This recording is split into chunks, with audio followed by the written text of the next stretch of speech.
జ్ఞాన చైతన్య ప్రసారం.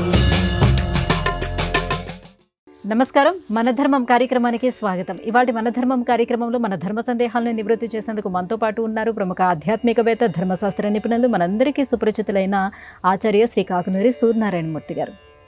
గురుగారు నమస్కారం. నమస్కారం అమ్మా.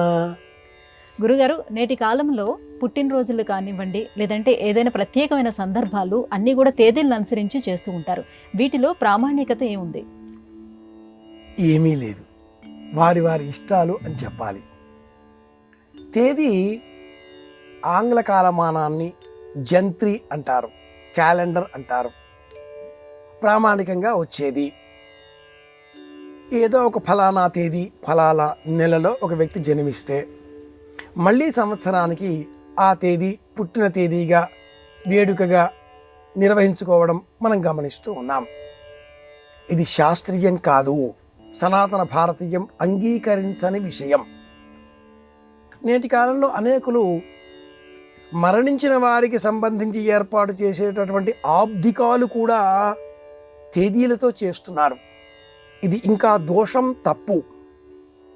సనాతన భారతాన్ని మనం గమనించినట్లయితే భారతీయంగా, వైజ్ఞానికంగా శ్రీరామనవమి పుట్టినరోజు తేదీ ప్రకారం చేస్తున్నామా? కృష్ణాష్టమి కృష్ణుడి పుట్టినరోజు తేదీ ప్రకారం చేస్తున్నామా? వినాయక చవితి, దసరా, ఉగాది, రాఖీ పండగ, ఏ పండగ అయినా తేదీ ప్రకారం చేస్తున్నామా? తిథుల ప్రకారమే చేస్తున్నాం. ఇవన్నీ సంవత్సరంలో వచ్చే పండుగలు. అలాంటప్పుడు ఒక వ్యక్తికి సంబంధించిన జీవితం ఎవరికి వారికి విడివిడిగా వారి వారి వ్యక్తిగతమైన జీవితంలో వచ్చే పండుగలు కూడా పుట్టినరోజు కావచ్చు, వివాహ వార్షికోత్సవం కావచ్చు, గృహప్రవేశం కావచ్చు, వారి పిల్లల పుట్టినరోజులు కావచ్చు, ఇవన్నీ ఆ వ్యక్తికి సంబంధించిన జీవితంలో వచ్చేటటువంటి పర్వదినాలు, పండుగలు. వీటిని తేదీలలో చేయడంలో ఉండే ఔచిత్యం ఏమిటి? 1772 నుంచి 1572 నుంచే ఈ క్యాలెండర్ 10 నెలలు 12 నెలలుగా మారిన అనంతరం ఒక నెల 28, ఒక నెల 31, ఒక నెల 30 రకరకాలుగా ఉండే వ్యక్తుల పేర్లతో ఋతు కాల ధర్మాలకు సంబంధం లేకుండా, నక్షత్ర మండలానికి ఏమాత్రం కూడా అనుబంధం లేకుండా ఏర్పడినటువంటి జంత్రి గ్రిగేరియన్ క్యాలెండర్. మనం జన్మించిన ఆ తిథి నక్షత్రానికి అనుకూలంగా జాతక కుండలి వేసుకొని మన భవిష్యత్తు ఎలా ఉంటుందో తెలుసుకొని పూజలు, పునస్కారాలు, నమ్మకాలు, ఆధ్యాత్మిక యాత్రలు, భౌతికంగా చదువుల కోసం విదేశీ యాత్రలు, అన్నింటిలో కూడా తిథి వార నక్షత్రాలతో కూడుకున్న ముహూర్త బలాన్ని చూచి ఆ పనులన్నీ కూడా చేసేటటువంటి నేపథ్యంలో పుట్టినరోజు వేడుక ఇలా తేదీ ప్రకారంగా చేయడంలో ఉండే ఔచిత్యం ఏమిటి? అసంబద్ధం, అలా చేయకూడదు. ఇది ఒకటి కాగా, రెండవది గతించిన పితరులకు సంబంధించి, పెద్దలకు సంబంధించి కూడా అనేకులు తేదీనే అనుసరించి ఆర్థికాలు, శ్రాద్ధాలు చేస్తూ ఉన్నారు. ఇది దోషం. ఎందుకంటే గతించిన పితరులకు సంబంధించిన ఆ తిథి ఇంకొక తేదీలో ఉంటుంది. మనం చేసేటటువంటి ఈ ఆబ్దికాలు తేదీ వారీగా చేస్తున్నాం కదా అన్న మానసిక సంతృప్తే మిగులుతుంది. కానీ నిజమైన తిథి కాకపోవడంతో ఆ తిథి నాడు ఏర్పాటు చెయ్యలేదు అన్న దోషం మనల్ని వెంటాడుతుంది. తెలుసుకొని సవ్యమైన విధానంలో తిథి, వారం, నక్షత్రం ఇవి ప్రామాణికంగా ప్రధానంగా తీసుకొని మన జీవితాన్ని భారతీయంగా, సనాతనంగా, సంప్రదాయబద్ధంగా, ధర్మ ప్రమాణంగా మార్చుకోవలసిన అవసరం ఎంతైనా ఉంది. ఇవి లేని కారణం చేతనే ఈనాటి కాలంలో సమాజంలో ఇన్ని అసమతౌల్యాలు, ఇన్ని హెచ్చుతగ్గులు, ఇన్ని ఇబ్బందులు, ఇన్ని అహంకార మమకారాలు కనిపిస్తున్నాయి. ఇంత వ్యత్యాసాలకు మూల కారణం మనం మూర్ఖంగా ఎంత మేరకు అవసరమో అంత మేరకు మాత్రమే కాకుండా ప్రతి విషయానికి కూడా తేదీ వారాలు, ఇందులో తేదీని మాత్రమే గ్రహించి ప్రవర్తిస్తున్నాం. ఇది సమస్య. గురుగారు, ఆశీర్వచనం అంటే ఏమిటి? ఆశీర్వచనం ఎప్పుడు, ఎలా, ఏ విధంగా, ఎవరు చేయాలి? పెద్దలు చిన్నవారికి చెయ్యాలి. వ్యంగ్యంగా కూడా ఈ పదాన్ని వాడుతూ ఉంటారు. 4 అక్షింతలు వేసుకొని రావాలి, 2 నెలలైంది, కనిపించలేదు, అమ్మ దగ్గరికి పోలేదు. ఆవిడ చరవాణితో ఏదో సంభాషించాలి అనే ప్రయత్నం చేస్తే నేను ఆ సమయంలో అందుబాటులో లేను. నా పైన ఆవిడకి కోపం వచ్చే ఉంటుంది, కానీ అమ్మ కదా క్షమిస్తుందిలే. అయినా వెళ్ళాలి. వెళ్ళాక 4 అక్షింతలు ఆవిడ చేత వేయించుకొని 2 ఆశీర్వచనాలు పొందితే కానీ నాకు మనస్కరించదు. ఈ మాట చెబుతూ ఉంటారు. ఇది వ్యంగ్యం. కొన్ని ప్రాంతాలలో ఎవరైనా కోపం వచ్చినప్పుడు ఆ పిల్లలని తిట్టాలి అంటే పిల్లనెత్తిన వాన కురవా అంటారు. ఇది ఆశీర్వచనం. వాన కురవడం అంటే వర్షం వలె అక్షింతలు శిరస్సు పైన పడడం. ఇది ఆశీర్వచనం. ఆశీర్వచనం ఎప్పుడు కూడా జ్ఞాని, తెలిసినవారు, మనకంటే వయసులో పెద్దవారు కూర్చొని చెయ్యాలి. సొక్కా లేకుండా చెయ్యాలి. కండువా భుజం మీద వేసుకొని చెయ్యాలి. ఎవరినైతే ఆశీర్వదిస్తున్నారో ఆ వ్యక్తి కూడా కూర్చొని ఉండాలి. మనం చేసి ఆశీర్వచనాలను స్వీకరించేటటువంటి సందర్భంగా మనస్సు ఏకాగ్రతతో ఉన్నాడు లేక ఉన్నారు అని తెలుసుకొని అప్పుడు మాత్రమే వారిని ఆశీర్వదించాలి. హడావిడిగా చేసేది ఆశీర్వచనం కాదు, అది నటన అవుతుంది, నాటకం అవుతుంది. ఏమైనా ఆశీర్వచన మంత్రాలలో మనం ఒక మంత్రం గమనిస్తూ ఉంటాం. సామాన్యంగా అందరూ ఇదే మంత్రాలు చెబుతూ ఉంటారు. యో వైతాం బ్రహ్మణో వేద. ఎవరైతే ఉన్నారో విధులు వారు చేసేటటువంటి ఈ మంత్రార్థానికంటే ముందు ఇంకో 2 వాదాలు ఉంటాయి. అష్టాచక్ర అనవ ద్వారా గౌరవంగా సందర్భం ఉన్నది అన్నప్పుడు మాత్రమే వేదవేత్తలు విధులు తెలుసుకుని ఆ మంత్రాలను వినియోగించి గౌరవించిన ఎడల ఆ మంత్రానికి తగిన మర్యాదను మనం కూడా అందించిన వారం అవుతాం. వచ్చు కదా అని ప్రతి చోట చెప్పడం మొదలు పెడితే ఆ మంత్రానికి ఉండేటటువంటి అర్థం మారిపోదు, గౌరవం తగ్గిపోదు. కానీ మనమే ఆ మంత్రార్థాన్ని, ఆ గౌరవాన్ని చెదరగొట్టిన వాళ్ళం అవుతాం. ఆశీర్వచనం చేసే సమయంలో ఉభయ పక్షాలు అంటే చేసేవారు, చేయించుకునేవారు కూర్చొని ఉండాలి. ఒకరు తూర్పు ముఖంగా మరి ఒకరు ఉత్తరముఖంగా కూర్చొని ఉండాలి. వారి భుజం పైన కండువా ఉండాలి. వీరి చేతులు అక్షింతలు ఉండాలి. క్షతం కానివి అక్షింతలు.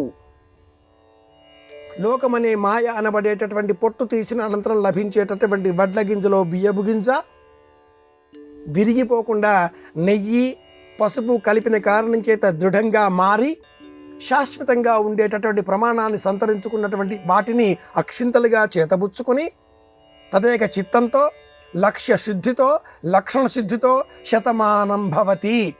ఆ మాటకు విలువ ఉంటుంది, అర్థము ఉంటుంది, ప్రయోజనము ఉంటుంది. అల్పాయుర్దాయం కలవాడైన మార్కండేయుడు పరమేశ్వరానుగ్రహంతో పూర్ణాయుర్దాయం కలవాడయ్యాడు. పరమేశ్వరానుగ్రహంతో పుట్టినవాడు అంత స్వల్పంగా వెళ్ళిపోతాడా? సప్త చిరంజీవులతో కాకుండా ఎక్స్ట్రాగా అధికంగా ఎందుకు వచ్చాడు? మార్కండేయానుగ్రహ ప్రసాదేనా అని ఎందుకు చెప్తున్నారు అందరూ కూడా? ఇదిగో ఇదే ప్రమాణం. శతమానం భవతి. ఈనాటి కాలంలో అందులో కూడా వ్యంగ్యం పెరిగిపోయింది. 100 ఏళ్లే బతకాలా? 101 బతకకూడదా? శత అంటే 100 అనేవాళ్ళు ఉంటారు. ఇక్కడ శతమానం అంటే 100 వసంతములు అంటే అర్థం 100 సంవత్సరాలని కాదు. ఆ శత అన్న పదానికి కలకాలం అని అర్థం. నన్నయ్య గారు ఇప్పుడు లేరు, కానీ మనం జ్ఞాపకం చేసుకున్నాం. జాషువా గారు అంతకంటే లేరు, కానీ జ్ఞాపకం చేసుకుంటాంగా. వాళ్ళు మిగిలే ఉన్నారు జ్ఞాపకాలలో పదిలంగా.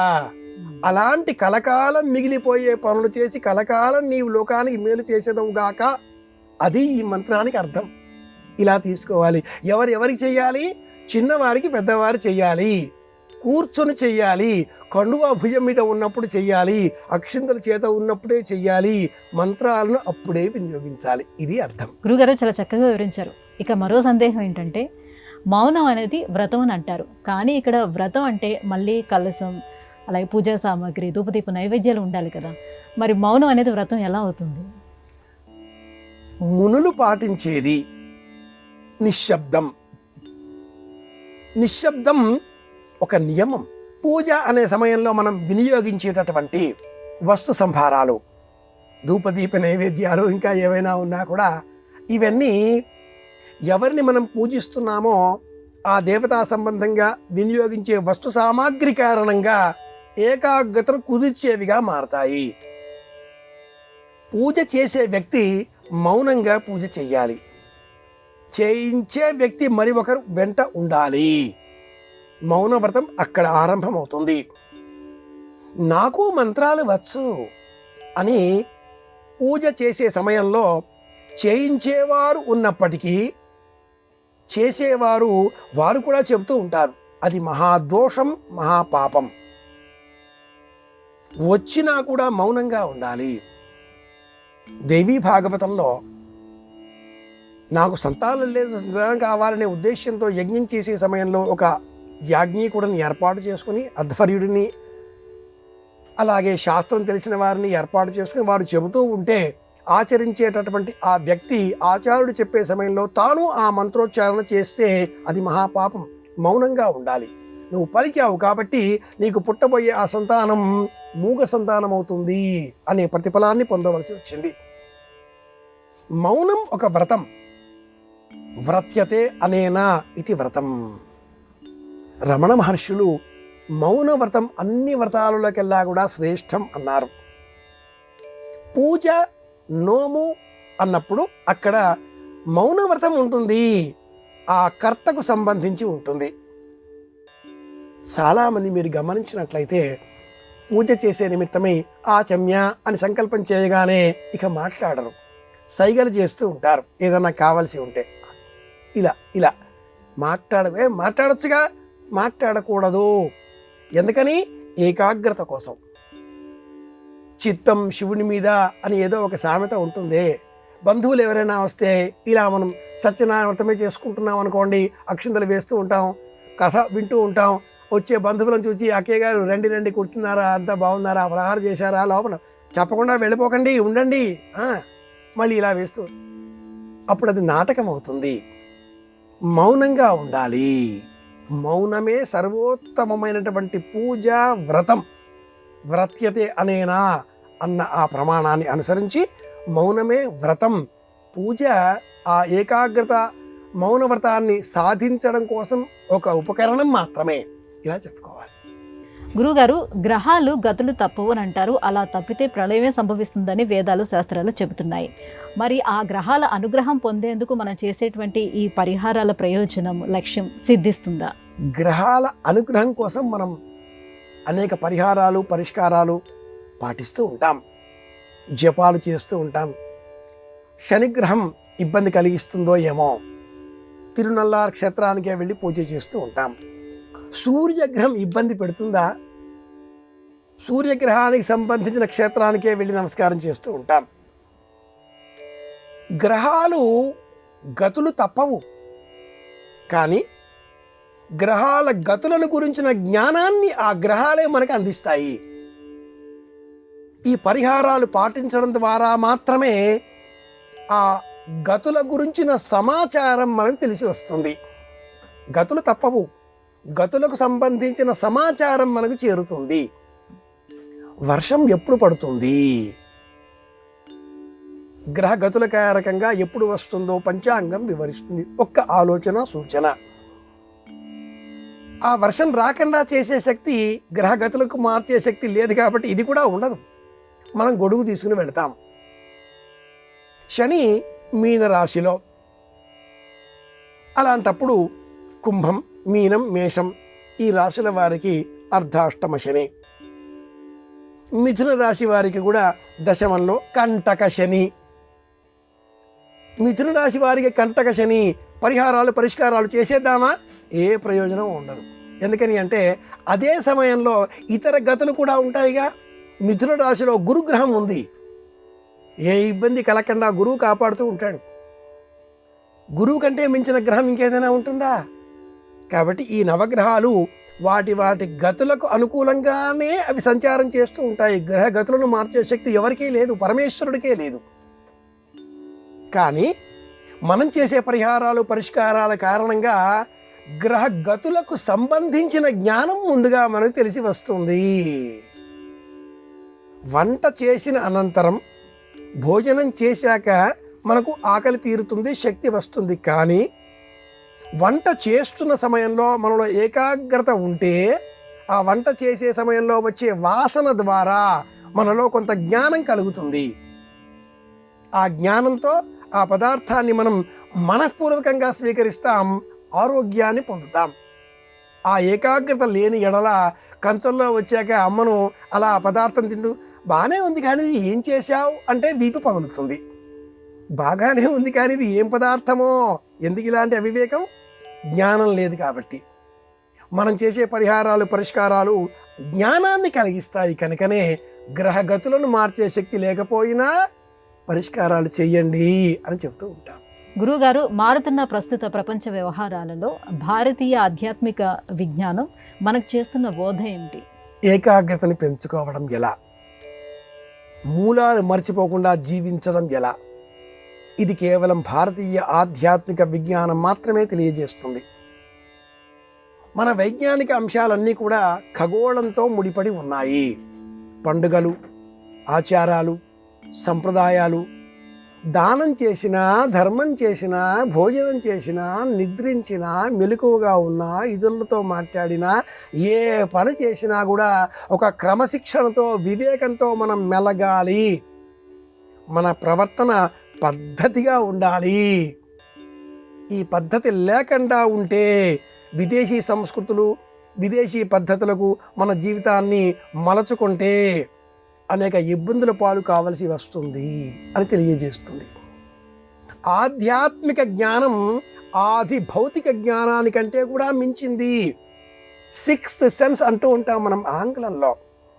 సంప్రదాయాన్ని అనుసరించి ఇంటి పద్ధతిని పాటిస్తూ రామచంద్ర కృష్ణమూర్తి ఏదో అనుకుంటూ ఇంట్లో ఉండే దైవనామాలు స్మరిస్తూ పద్ధతి ప్రకారంగా జీవితాన్ని మనం మార్చుకుంటూ, మలచుకుంటూ ఉంటే, చెక్కుకుంటూ ఉంటే, శిల్పం వల్ల మన జీవితాన్ని నిర్మించుకుంటూ ఉంటే ఈ ఆధ్యాత్మిక జ్ఞానం మనలో ధర్మమైనటువంటి మార్గాన్ని పాటించే విధంగా ప్రోత్సహిస్తుంది.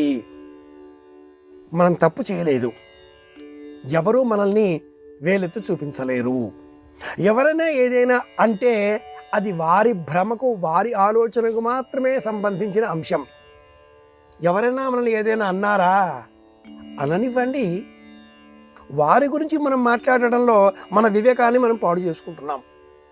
అనేవారు అంటూ ఉంటారు, ప్రపంచవ్యాప్తంగా ఉన్న 198 + 4 202 దేశాలకు లేని ప్రత్యేకత మన దేశం భారతీయానికే ఏమిటి అంటే ఆధ్యాత్మిక ఔన్నత్యం. ఇతర దేశాలలో కూడా ఆయా దేశాలకు సంబంధించి అనేక పౌరాణిక కథనాలు, ఇలియడ్ లాంటి కథనాలు ఉన్నాయి. వారు వాటిని పాటిస్తూ ఉంటారు, పాటించరు, మనకు అనవసరం. మనది అయిన జ్ఞానాన్ని మనం మరవవద్దు, విడిచిపెట్టవద్దు, మూలాన్ని తెలుసుకోవాలి. ఉగాది నుంచి హోళీ పండుగ వరకు మన పండుగలన్నీ ఋతుకాలాలలో వచ్చే మార్పులకు అనుకూలంగా ఏర్పడి ఉన్నాయి. సూర్యోదయం కంటే పూర్వమే లేవాలి, సూర్యాస్తమయంతో మన నిత్యకర్మలను పరిపూర్ణం చేసుకోవాలి, కృష్ణార్పణమస్తు అని పరిపూర్ణం చేసుకోవాలి, రామచంద్ర పరబ్రహ్మణే నమః అంటూ ప్రారంభం చేయాలి. ఇందువలన మానసిక ప్రశాంతత చేకూరుతుంది. అన్నింటికంటే కూడా ముఖ్యం భిన్నమైన సమాధానం, వేదాంతపరమైన దృక్కోణం. ఏదైనా ఆపద కలిగితే, యుద్ధం లాంటివో ఇంకేవో వాతావరణాలు ఏర్పడితే ఒక వేదాంతం భారతీయులలో ఉంది. జరిగేది జరగక మానదు, రేపు తెల్లారదా, ఈరోజు గడిచిపోయిందిలే, రాత్రి గమిష్యతి భవిష్యతి సుప్రభాతం, భానోదయిష్యతి హసిష్యతి పంకజశ్రీ, ఇత్థం విచింత్యతి కోశగతే ద్విరేపౌ, హాహంత అంత నళినీ గజ ఉజ్జహార. కర్మ సిద్ధాంతాన్ని చెప్పే నేపథ్యంలో రేపు బాగుంటుందిలే అనే వేదాంతంతో పాటుగా అలసత్వం పనికిరాదు, నిర్లక్ష్యం పనికిరాదు, నీ విధి నీవు చెయ్యి. ఎంత గొప్ప జ్ఞానం ఇది! ఇది భారతీయ విజ్ఞానం ప్రపంచానికి అందిస్తున్నటువంటి అంశం. గురువుగారు, కాషాయ వస్త్రాలు ధరించిన వారిని సన్యాసి అని గౌరవవాచకంతో సంబోధిస్తాం. అయితే సన్యాసికి పీఠాధిపతులకు ఉన్నటువంటి తేడా ఏంటి? యతీశ్వరులు, పీఠాధిపతులు, వారు సాక్షాత్తు ఈశ్వరాంశ సంభూతులు. శంకరుడితో సమానమైన వారు శివుడితో సమానమైన వారు కాషాయ వస్త్రం ధరించినంత మాత్రాన అందరినీ మనం సమానంగా చూడకూడదు. వేమన్న గారు తలలు బోడులైన తలపులు బోడులా అనే ఒక ప్రామాణికంగా దృష్టాంత రూపంలో ఒక పద్యాన్ని కూడా చెప్పి ఉన్నారు.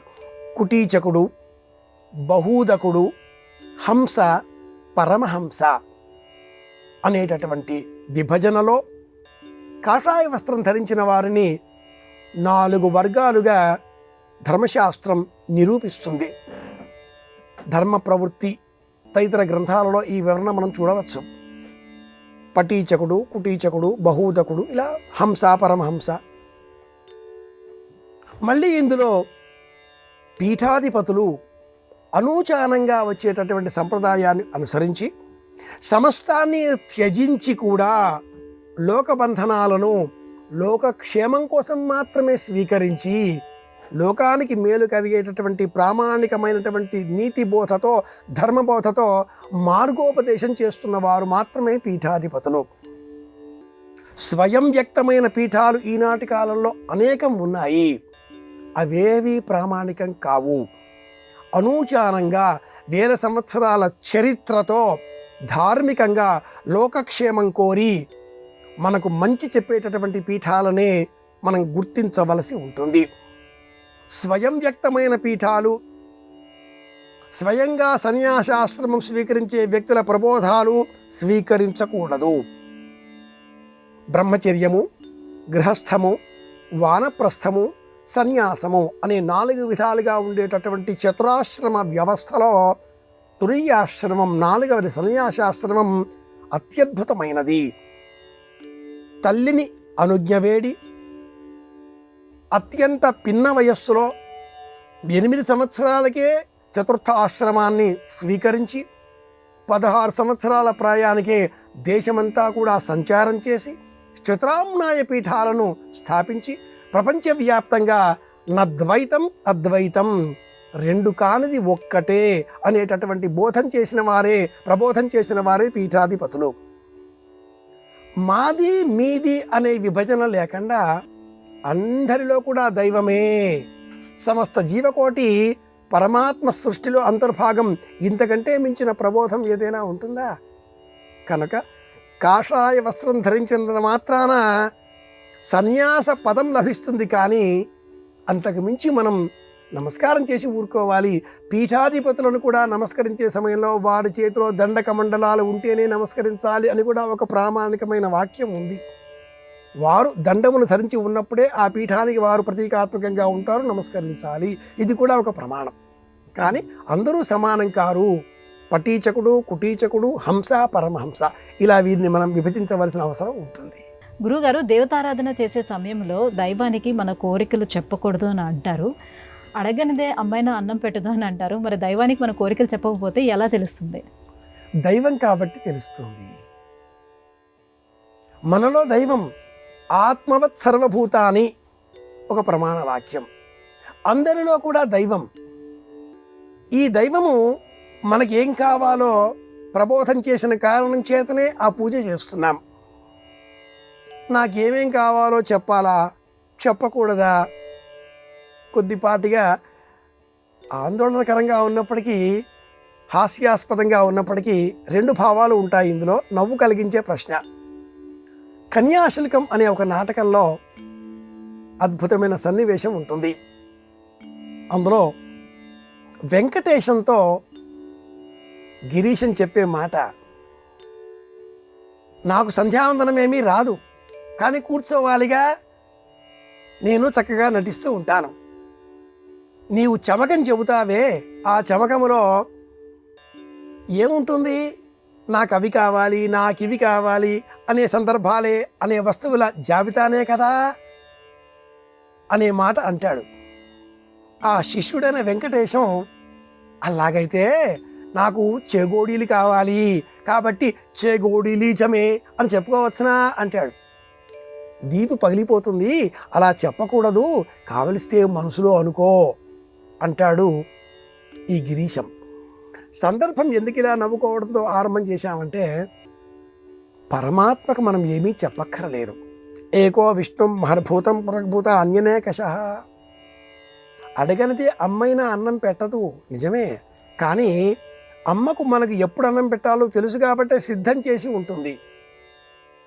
మనం కాస్త అడిగితే ఉండురా కాస్త సమయం ఉందిలే అంటూ పెడుతుంది. కానీ అడగగానే కూడా అమ్మ అన్నం పెట్టదు. అడగకపోయినా కూడా వేళ కాగానే అమ్మ జ్ఞాపకం చేస్తుంది, ఏమిటి లేచేది ఉందా లేదా, ఆలస్యం అవుతుంది అని. అడగనిదే అమ్మైనా అన్న ఆ సమాధానానికి ముందు వెనకలు కూడా ఆలోచించాలి, అధిప్రత్యధి దేవతలుగా. కాబట్టి పరమాత్మకు మన గోత్ర ప్రవరలు ప్రత్యేకమైన అవసరాలు ఉన్నప్పుడే చెప్పాలి, అంతేకాని లేని ఎడల అస్మాకం సహకుటుంబానాం అని చెప్పాలి. అలాగే నాకు ఏమేం కావాలో ధర్మ అర్థ కామ మోక్ష చతుర్విధ ఫల పురుషార్థ సిద్ధ్యర్థం, ఇంత చాలు. ఇదే చాలా పెద్ద కోరిక. అస్మద్గృహే, మా ఇంటిలో శాశ్వత ఆనంద సిద్ధ్యర్థం. ప్రామాణికంగా ప్రాచీనులు చెప్పే సంప్రదాయబద్ధమైనటువంటి సంకల్పంలో ధర్మార్థ కామ ఇవి కూడా ఉండేవి కావు. అస్మిన్ గృహే అస్మిన్ లోకే శాశ్వత ఆనంద సిద్ధ్యర్థం, ఈ ఒక్క వాటే ఉండేది. ధర్మ అర్థ కామ మోక్షములు 4 పాటు ఆనందం లభిస్తే చాలు. అంతకంటే మించి కోరికల జాబితా పరమాత్మని కూడా భయం పెట్టే విధంగా మనం చెప్పకూడదు. ఇదే విషయం. గురువుగారు, ఇవాళ మన ధర్మం కార్యక్రమంలో మాకు వచ్చిన ఈ ధర్మ సందేహాలన్నీ కూడా నివృత్తి చేసినందుకు ధన్యవాదాలండి. కృష్ణార్పణం. ఇది ఇవాళ మన ధర్మం కార్యక్రమం. రేపు మన ధర్మం కార్యక్రమంలో మళ్ళీ కలుసుకుందాం. నమస్కారం. ఈ కార్యక్రమాన్ని తిరిగి చూడాలనుకుంటే www.youtube.com/ETV Life Spiritual లో చూడవచ్చు.